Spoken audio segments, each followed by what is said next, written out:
స్పెషల్గా చెప్పాలంటే నా కొడుకు అఖిల్ సిసింద్రిలో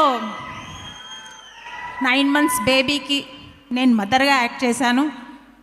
మళ్ళీ ఈ సినిమాలో అఖిల్ మదర్గా యాక్ట్ చేసినందుకు చాలా గర్వంగా ఫీల్ అవుతున్నాను.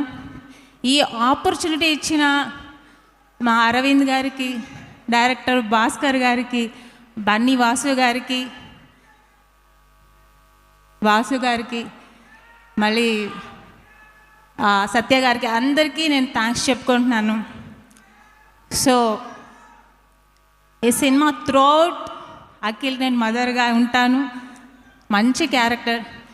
ఈ సినిమాలో అఖిల్ అంటే ఈ క్యారెక్టర్ మోస్ట్ ఎలిజిబుల్ అని ఈ title only one and only మా అఖిల్కి యాప్ట్గా ఉంటుంది.